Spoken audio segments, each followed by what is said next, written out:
Friends, welcome to SMG channel. अगर आप मेरे चैनल के ऊपर नए हो तो चैनल को सब्सक्राइब कर दो and hit the bell icon to get the latest updates. So आज के इस वीडियो में हम लोग डिस्कस करने वाले हैं कुछ स्टॉक्स को। उसके पहले मैं बता दूं कि मैंने जो मेरे चैनल के ऊपर वरुण बेवरेजेस लिमिटेड के Q2 के नंबर्स और डीवीज शेयर के ऊपर जो है वीडियो बना दिया है। सो ये भी दोनों वीडियोस आप चेकआउट कर सकते हो। सो इस वीडियो के अंदर हम लोग देखेंगे कि अभी डाउ जोन्स के अंदर क्या हो रहा है और एफआईज डीआईज ने आज के दिन क्या किया है, कुछ स्टॉक्स के अंदर जो है टारगेट हैं और कुछ न्यूज़ है जिसको इस वीडियो के अंदर मैं कवर करने वाला हूँ।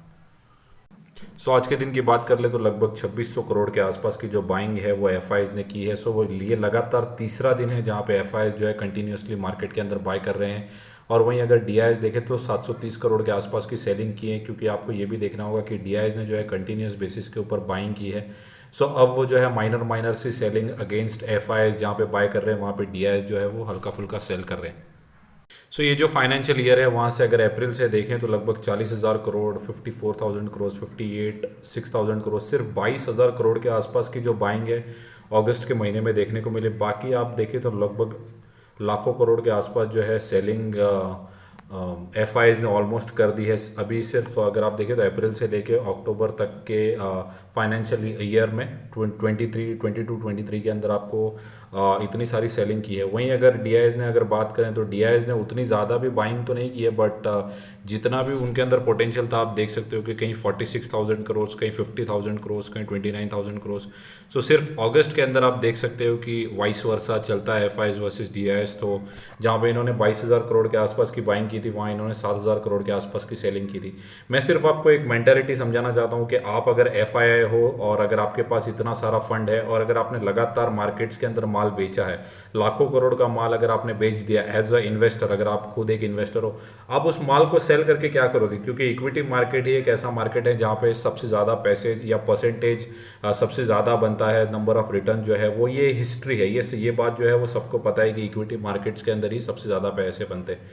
ऐसा हो सकता है कि फॉर टेम्पररी बेसिस इन्वेस्टर जो है वो यूएस के अंदर इन्वेस्ट कर दे, गोल्ड के अंदर इन्वेस्ट कर दे, बेस्ड ऑन द जो भी सिचुएशंस है वहाँ पे आप देख सकते हैं। बट अभी के लिए जो है इक्विटी मार्केट्स के अंदर ही सबसे ज़्यादा पैसा बनता है, ये हिस्ट्री है। आप देखो कि इतना सारा जो लाखों करोड़ का इन्होंने सेलिंग कर दिया। अब जो पैसे हैं इन्होंने कहीं ना कहीं इन्वेस्ट किए होंगे बट उतने रिटर्न्स नहीं मिल रहे। अब ये क्या करेंगे कि वापस से जो पैसे है वो वापस से इक्विटी मार्केट्स के अंदर ही इनको लेके आने। अगर आप भी इन्वेस्टर हो तो आप माल बेच बेच के कितना बेचोगे, आपको भी ये बात सोचनी होगी। अभी जो कंडीशंस है वो मैं कहूँगा कि थोड़ी सी चॉपी कंडीशंस है across the globe, but Covid के जैसी कंडीशंस यहाँ पे देखने को नहीं मिल रही। कोविड में जो था बिजनेसेस ऑलमोस्ट शटडाउन थे, ट्रेड्स जो थे वो कंप्लीट शटडाउन्स थे, कंजम्पशन जो था वो ऑलमोस्ट शटडाउन था एक्सेप्ट एफएमसीजी। अभी के लिए तो मैं कहूँगा कि कंडीशंस कोविड से काफ़ी ज़्यादा अच्छी है, नंबर ऑफ टाइम्स काफ़ी अच्छी है। तो अब मुझे ऐसा लगता है कि बाइंग जो है आज के दिन लगभग तीसरा दिन था जहाँ पे एफआईज ने बाइंग की है।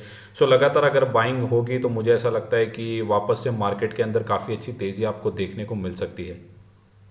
फ्रेंड्स, आज के दिन की अगर डाउ जोन्स की बात करें तो लगभग 171 पॉइंट्स के आसपास की नेगेटिव मैं कहूँगा कि ट्रेडिंग यहाँ पे हो रही है। हमें देखना होगा कि पूरे रात भर में जो डाउ जोन्स है वो कैसा परफॉर्म करता है, उसके बेसिस पे आपको देखने को मिलेगा कि कल के दिन मार्केट के अंदर भी क्या रिएक्शन है, निफ्टी और सेंसेक्स कैसे परफॉर्म करके दिखा सकते हैं। पिछले कुछ टाइम से अगर आप देखें तो लगभग 3.5-3% के आसपास की तेज़ी जो है वो डाउ जोन्स के अंदर आपको देखने को मिली होगी। एक महीने के अंदर ही लगभग एक इंडेक्स ने 10-10.5% के आसपास के रिटर्न जो है जनरेट करके दिए। उसके बाद ऐसा हो सकता है कि माइनर सी प्रॉफिट बुकिंग आपको देखने को आज के सेशन में मिले या अपकमिंग सेशंस के अंदर भी देखने को मिल सकती है। तो उसका जो इफेक्ट है वो हमारे मार्केट्स के ऊपर भी हो सकता है। पहला जो स्टॉक है वो है टाटा मोटर्स। टाटा मोटर्स के अंदर एक न्यूज़ है जिसको मैं कवर करने वाला हूँ। आज के दिन देखें तो 2% के आसपास की तेज़ी जो है वो स्टॉक के अंदर आपको देखने को मिली होगी। यहाँ पे अगर आप देखो तो एलआईसी ने जो है अपने स्टेक को इंक्रीज़ कर दिया। लगभग 5% के आसपास का स्टेक जो है वो टाटा मोटर्स के अंदर एलआईसी ने इंक्रीज़ कर दिया है। पहले जो इनका स्टेक था वो 4.997% के आसपास था और अभी जो इनका स्टेक है वो 5.004% के आसपास जो है एलआईसी ने टाटा मोटर्स के अंदर अपना जो स्टेक है उसको इंक्रीज़ कर दिया है। पर्सनली मेरा तो कोई इन्वेस्टमेंट जो है वो टाटा मोटर्स के अंदर नहीं है। कंपनी को अगर आप देखें ओवरऑल तो कंपनी जो है वो लॉस मेकिंग कंपनी है टाटा मोटर्स। मैं अगर ओवरऑल आपको चार्ट भी बता दूँ तो चार्ट भी जो है वो थोड़ा सा आपको चॉपी देखने को मिलेगा। सो अप्स एंड डाउन्स आपको चार्ट के अंदर जो है वो देखने को मिलेंगे। कोई भी एक ऐसा स्ट्रेट एरो नहीं है जहाँ पे इन्होंने कंटिन्यूस ग्रोथ करके दिखाई होगी। सो अभी के लिए मेरा कोई इन्वेस्टमेंट स्टॉक के अंदर नहीं है। अगर आपके वो कन्विक्शन है और अगर आप होल्ड करते हैं तो आप होल्ड करके रख सकते हैं। सो LIC की न्यूज़ थी जिसको मुझे कवर करना था। सो नेक्स्ट जो स्टॉक है वो है बलरामपुर चीनी, नाम से ही पता चलता है जो है कंपनी शुगर की सेगमेंट में काम करती है। सो कंपनी के आज के दिन लगभग 5% के आसपास की तेज़ी जो है आपको चार्ट के अंदर देखने को मिलेगी। सो कंपनी जो है 9 नवंबर के दिन कंपनी अपने Q2 के नंबर्स पेश करने वाली है। उसके बाद जो है बायबैक की भी न्यूज़ इन्होंने अनाउंस कर दी है। सो बायबैक की पूरी जो डिटेल्स है 9 नवंबर अलॉन्ग विथ Q2 के नंबर्स, ये अपने नंबर्स को भी पेश करेंगे और बायबैक के ऊपर भी जो डिसीजन इनका होगा। सो कंपनी के दिन आज के दिन आप देख सकते हो कि रिएक्शन जो है वो देखने को मिला और लगभग 5% के आसपास की तेज़ी है। कंपनी की बैलेंस शीट अगर आप देखिए तो मार्च के क्वार्टर जो कि Q1 है, कंपनी Q1 के अंदर आउट परफॉर्मेंस नंबर जो पेश करती है। बट अगर बाकी के क्वार्टर्स देखें तो अभी के क्वार्टर्स के अंदर Q1 के अंदर 240 करोड़ के आसपास का प्रॉफिट जो है कंपनी ने जनरेट करके दिया। बट वहीं Q4 के अंदर, बट Q1 के अंदर देखें तो 240 करोड़ से अगर आप प्रॉफिट देखें तो सिर्फ 12 करोड़ के आसपास आ चुका है। सो अगर आप कंपनी को होल्ड करते हैं तो आप होल्ड करके रख सकते हैं। ठीक ठाक ही कंपनी का जो है चार्ट है। पर्सनली कोई बाइंग सेलिंग की रिकमेंडेशन नहीं है। सो नेक्स्ट जो स्टॉक है वो है IRCTC। सो रेलवे की कंपनी है, टिकटिंग बिजनेस के अंदर इनका मॉडल है, कैटरिंग के भी बिजनेस जो हम ट्रेन्स के अंदर। सो ऑलमोस्ट जो इनका बिजनेस है वो पब्लिकली सबको, ऑलमोस्ट ऑल द रिटेलर्स हों चाहे कई बड़े बड़े इन्वेस्टर्स, सबको पता है। बट अगर पिछले कुछ टाइम से देखें, एक साल का मैं चार्ट बताऊं तो स्टॉक जो है वो कुछ भी परफॉर्म करके नहीं दिखाया है। बट वहीं अगर पिछले 5 साल का चार्ट बताऊं तो 376% के आसपास के रिटर्न जो है जनरेट करके दिए हैं। सो आपको ये बात ध्यान रखने में, हर बार जब ये स्टॉक कवर करता हूं तो ये PSU स्टॉक है। आपको अपनी होल्डिंग जो है वो IRCTC के अंदर लिमिटेड ही रखनी होगी, क्योंकि गवर्नमेंट का जो है इंटरप्शन यहाँ पे होता रहता है। जो इनका जो फी शेयरिंग का जो मामला था 50-50%, सो अगर वो जो जब से वो न्यूज़ आई है उसके बाद अगर आप देखें तो IRCTC के ऊपर मैं कहूँगा कि एक ब्लॉकेज लग गया। उसके बाद जो स्टॉक ने है कोई परफॉर्म ही करके नहीं दिया। इन्वेस्टर्स जो है वो थोड़े से चॉपी हो गए, उनके जो ट्रस्ट होता है कोई भी स्टॉक के ऊपर। सो वहाँ जो फी शेयरिंग का जो डिसीजन आया था उसके बाद से स्टॉक जो है वो अंडर परफॉर्म कर रहा है। बट अगर Q2 के नंबर्स भी जो है वो अगर आएंगे, सो नंबर्स अगर अच्छे आएंगे तो आपको थोड़ी बहुत जो रैली है वो स्टॉक के अंदर देखने को मिलेगी। अभी जो है कम्प्लीटली कंसोलिडेशन फेज़ के अंदर स्टॉक जो है वो चल रहा है। सो अगर आप 6 महीने से देखें तो सेम ही रेंज के अंदर ट्रेड कर रहा है। बट अगर आपको स्टॉक जो है अगर आप ट्रेंड अगर पकड़ेगा और नंबर्स अगर अच्छे आएंगे, मार्केट भी फेवर करेगा, तो आपको अच्छे खासे नंबर्स या कहूँगा कि परसेंट रैली जो है आपको देखने को मिल सकती है। सो अगर आप होल्ड करते हैं तो होल्ड करके रखिए। कंपनी काफ़ी अच्छी है, बट जो अपना इन्वेस्टमेंट है वो कंपनी के अंदर कम ही रखना है। सो कंपनी देखें तो 71% के आसपास के प्रीमियम वैल्यूएशन पर ट्रेड कर रही है। इसका रीज़न भी है कि टिकटिंग के बिजनेस में पूरे इंडिया में सिर्फ IRCTC का अकेला मोनोपोली प्लेयर है। 59,000 करोड़ के आसपास की जो है मार्केट कैप है। कंपनी का हाई अगर देखें तो 929 के आसपास है। सो अपने ऑल टाइम हाई से डिस्काउंट पे है। अगर आपने ऑलरेडी अपने पोर्टफोलियो के अंदर अच्छी खासी जगह जो है IRCTC को दे दी है, तो मैं कहूँगा कि ओवरवेट जाने की ज़रूरत नहीं है इन टर्म्स ऑफ एवरेज। सो आपके पास जितनी भी क्वांटिटीज़ है उनको होल्ड करके रखिए, आपको इन फ्यूचर जो है वो अच्छे खासे रिटर्न IRCTC से मिल सकते हैं। सो नेक्स्ट जो कंपनी है वो है एवेन्यू सुपरमार्ट, जो कि है डी मार्ट। सो आज के दिन मार्केट काफ़ी अच्छा परफॉर्म कर रहा था, बहुत सारे स्टॉक्स ने भी अच्छे खासे रिटर्न दिए। बट यहाँ पे अगर आप देखें तो डी मार्ट के अंदर 1.5% के आसपास की जो थी नेगेटिव रिटर्न्स आपको देखने को मिले। एक साल का अगर चार्ट बताऊं तो कंपनी जो है वो थोड़े से प्रेशर के अंदर चल रही है। नंबर्स भी कंपनी ने काफ़ी अच्छे पेश किए थे, बट थोड़ा सा मार्जिन प्रेशर था ड्यू टू इन्फ्लेशन अगर आप कहें तो। उसके बावजूद भी कंपनी 5 साल के अंदर 277% के आसपास के रिटर्न जो है कंपनी ने जनरेट करके दिए। सो कंपनी काफ़ी अच्छी है, बट अभी के लिए थोड़ा सा प्रेशर में चल रही है। बट अगर आप स्टॉक मार्केट के अंदर हैं तो पेशेंस इज़ की टू द सक्सेस। सो अगर आपके पास पेशेंस है और अगर आप इन्वेस्टिंग करते हैं तो इन्वेस्टिंग जो है वो आपको पता ही होगा कि एक बोरिंग बिजनेस है। आपको पैसा इन्वेस्ट करके बस छोड़ देना होता है और वेट करना होता है। सो अगर आपको पी भी देखें तो 120 के आसपास जो है कंपनी का प्रीमियम थोड़ा सा हाई है और 2.75 लाख करोड़ के आसपास की बड़ी मार्केट कैप की कंपनी जो है काफ़ी अच्छी है। इनके इन्वेस्टर्स भी जो है राधा किशन दमानी जी, वो भी रेनाउंड नेम है। सो अगर आप होल्ड करते हैं तो होल्ड करके रखिए, और अगर आपको एवरेज भी करना है तो मैं कहूँगा कि आप एक एक दो दो स्टॉक करके ये लेवल से भी एवरेज जो है आप कर सकते हैं। और अगले अपकमिंग क्वार्टर्स के अंदर, क्योंकि अभी जो है वो दिवाली का सेल और ये जो Q3 के अंदर जो कंजम्पशन है इंक्लूडिंग क्रिसमस, सो जब Q3 के नंबर्स आएंगे तो नंबर्स काफ़ी अच्छे आएंगे। तो मुझे ऐसा लगता है कि उसके बाद काफ़ी अच्छी रैली, या उसके पहले तो रैली कभी भी आ सकती है। बट अगर आपका कोई भी स्टॉक के अंदर इन्वेस्ट करना है और आपके पोर्टफोलियो का 2-5% देना है तो आप क्या कर सकते हैं, एसआईपी के वे में जो है इन्वेस्ट करके स्टॉक के अंदर चल सकते हैं। सो नेक्स्ट जो स्टॉक है लक्ष्मी ऑर्गेनिक्स। सो केमिकल सेक्टर की काफ़ी अच्छी कंपनी है, मैंने मेरे चैनल के ऊपर काफ़ी बार कवर भी किया है, जहाँ पे आप बाइंग करके चल सकते हो।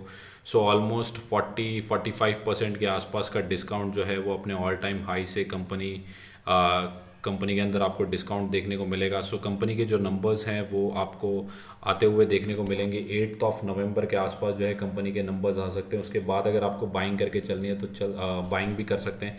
बट अगर आप देखें तो Q2 के नंबर्स जो है वो प्रीवियस क्वार्टर से Q1 से अगर आप कंपेयर करेंगे तो वीक ही आने की पूरी आशंका है, जो कि एस्टिमेट्स है। बट अगर ईयर ऑन ईयर बेसिस के ऊपर अगर आप देखें तो मुझे ऐसा लगता है कि काफ़ी बड़ी जंप आपको ईयर ऑन ईयर बेसिस के ऊपर देखने को मिलनी चाहिए। सो ये Q2 के नंबर्स जो वीक आएंगे या फ्लैट आएंगे तो मुझे ऐसा लगता है कि ऑलरेडी ये चीज़ें जो है स्टॉक के अंदर फैक्टर इन हो चुकी हैं। सो अगर आप यहाँ पे भी एसआईपी करना चाहें तो कर सकते हैं, बट मैं कहूँगा कि अगर आपको नंबर्स का वेट करना है तो Q2 के जो नंबर्स हैं वो 8 नवंबर के आसपास जो है वो आपको देखने को मिलेंगे। सो उसके बाद भी आप एसआईपी के वे में जो है स्टॉक के अंदर बाइंग करके चल सकते हैं। सो 8 नवंबर के पहले या बाद में हो सकता है कि स्टॉक के ऊपर नेगेटिव या पॉजिटिव रिएक्शन बन सकता है। सो उसके बाद भी अगर आपको डिसीजन लेना है तो आप ले सकते हैं। सो नेक्स्ट जो स्टॉक है जुबिलियंट फूड। सो ये भी जो शेयर है वो काफ़ी टाइम से नहीं चल रहा है। सो लगभग 600 के आसपास जो है कंपनी का काफ़ी अच्छा सपोर्ट है। सो 600 के आसपास अगर मैं एक महीने का चार्ट बताऊं तो 600 के आसपास कंपनी जाती है और वहीं से अगर आप देखें तो बाउंस बैक आपको देखने को मिलेगा। सो ये जो 600 का सपोर्ट है वहाँ से कंपनी ने वापस से अगर आप देखें तो बाउंस करके वापस से दिखाया है। सो ये भी कंपनी के नंबर जो है वो 8 नवंबर को आने वाले हैं। सो यहाँ पे भी आप बाइंग करके चल सकते हैं। सो ये भी पिज़्ज़ा जो हम खाते हैं डोमिनोज पिज़्ज़ा, सो ये कंपनी वहाँ पे बिलोंग करती है। ये बिज़नेस जो है वो जुबिलियंट फूड वर्क्स का है।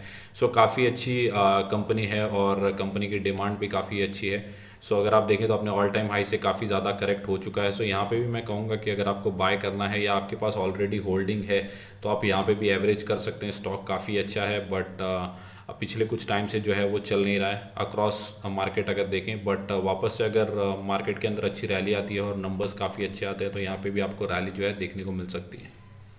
सो आज के दिन अगर प्रिंस पाइप को भी देखें तो लगभग 4% के आसपास की तेज़ी जो है वो देखने को मिली। काफ़ी लंबे टाइम बाद आप कहेंगे कि प्रिंस पाइप के अंदर तेज़ी जो है देखने को मिली। सो लगभग नवंबर 11 के आसपास इनके भी जो Q2 के नंबर्स हैं ये बीएससी को फाइलिंग करके इन्होंने अपडेट कर दिए आज ही के दिन।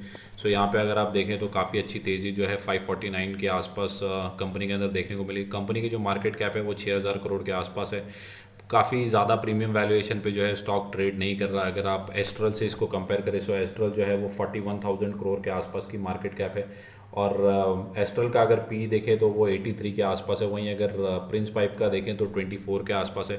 सो कंपनी जो मैं कहूँगा कि इतने कोई महंगे प्रीमियम वैल्यूएशंस पे जो है ट्रेड नहीं कर रही और अपने ऑल टाइम हाई से काफ़ी ज़्यादा डिस्काउंट पे अवेलेबल है। 35% के आसपास कंपनी अवेलेबल है। सो मैं कहूँगा कि यहाँ पे भी जो आप बाइंग करके चल सकते हैं या अगर आपको नवंबर 11 के आसपास जो है कंपनी अपने रिजल्ट्स भी पेश करेगी। सो रिजल्ट्स की जो आशंका है वो वीक ही आने की आशंका है, क्योंकि रीज़न जो है वो क्लियरली रॉ मटेरियल और इन्फ्लेशन की वजह से आप Q2 के नंबर्स जो है वो मुझे लगता है कि इतने ठीक ठाक नहीं आएंगे, but year on year basis के ऊपर हो सकता है कि अच्छा परफॉर्म करे। सो ऑलरेडी मुझे ऐसा लगता है कि ये जितनी भी चीज़ें हैं वो ऑलरेडी फैक्टर इन है, क्योंकि मार्केट को पता है कि अक्रॉस ग्लोब जो है वो इन्फ्लेशन काफ़ी ज़्यादा हाई है। उस वजह से कंपनीज़ के नंबर्स को काफ़ी ज़्यादा डिसरप्शन हो सकता है। सो इनके भी जो रॉ मटेरियल है वो क्रूड ऑयल है। सो क्रूड ऑयल के अंदर अभी तो नरमी देखने को मिली है इन कंपेयर टू अगर $120 के ऊपर जब क्रूड ऑयल ट्रेड कर रहा था तो अभी $90 के आसपास जो है क्रूड ऑयल ट्रेड कर रहा है। सो ईयर ऑन ईयर बेसिस के ऊपर नंबर्स जो है वो काफ़ी ज़्यादा ऊपर जाने के चांसेस है, बट क्वार्टर ऑन क्वार्टर भी या हमें देखना होगा कि फ्लैट भी हो सकते हैं। सो बेस्ड ऑन दैट जो है स्टॉक अपना रिएक्शन देगा नवंबर 11 या उसके बाद या टिल नवंबर 11। सो अगर आप कंपनी काफ़ी अच्छी है बट 6000 करोड़ के आसपास की मार्केट कैप है, सो उतना ही इन्वेस्टमेंट आपका होना चाहिए जितना एक स्मॉल कैप कंपनी मैं कहूँगा कि 1 से 2% से ज़्यादा इन्वेस्टमेंट नहीं होना चाहिए। वहीं अगर आपको लार्ज कैप कंपनी में सेम सेक्टर की कंपनी चाहिए जो कि पीवीसी पाइप बनाती है, सो 41,000 करोड़ के आसपास की जो मार्केट कैप की कंपनी है वो है एस्ट्रल लिमिटेड। बट अगर आपको रिस्क टू रिवॉर्ड रेशियो अगर ज़्यादा चाहिए, हाई रिस्क और हाई रिटर्न, तो आप प्रिंस पाइप के अंदर जो है इन्वेस्टमेंट अपना कर सकते हैं। सो नेक्स्ट जो स्टॉक है वो है Tech Mahindra. So IT sector की ये भी कंपनी है, 5th लार्जेस्ट जो है इंडिया के अंदर आईटी सेक्टर की कंपनी आफ्टर विप्रो। अगर आप देखें तो TCS, Infosys, HCL Tech, Wipro, और उसके बाद अगर आप देखें तो टेक महिंद्रा जो है।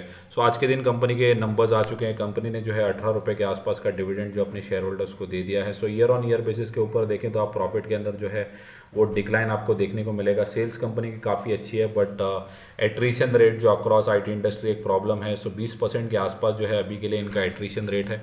सो नंबर्स जो थे वो ठीक ठाक थे, कोई आउट परफॉर्मिंग नंबर्स नहीं थे। क्वार्टर ऑन क्वार्टर ठीक थे, but year on year basis के ऊपर अगर आप देखें तो प्रॉफिट के अंदर डिक्लाइन देखने को मिला था।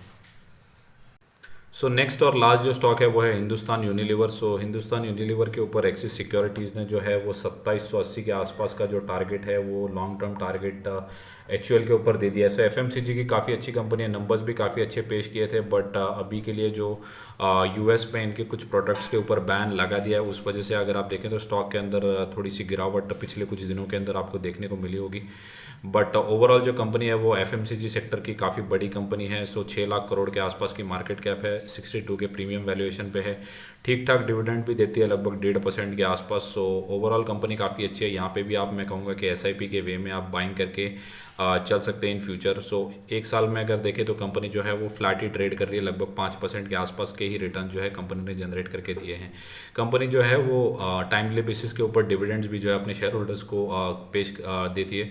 सो अगर आप देखें तो ओवरऑल ईयरली बेसिस के ऊपर देखें तो 25% के रिटर्न जो है आपको हर साल सेफ रिटर्न मैं कहूँगा कि एचयूएल के अंदर बनते हुए मिल सकते हैं। सो ऐसी जो स्टॉक है वो आपके पोर्टफोलियो के अंदर होने चाहिए, ताकि आपका पोर्टफोलियो जो है वो हेज होता रहे। जब भी मार्केट के अंदर ज़्यादा गिरावट आए तो यही जो शेयर्स है वही आपके पोर्टफोलियो को जो है बचा सकते हैं या सेव कर सकते हैं। सो ये थी मेरी commentary for all the stocks. So अगर वीडियो अच्छा लगा होगा तो वीडियो को लाइक कर दो, कंटेंट अगर अच्छा लगा होगा तो चैनल को सब्सक्राइब कर दो। Thank you guys.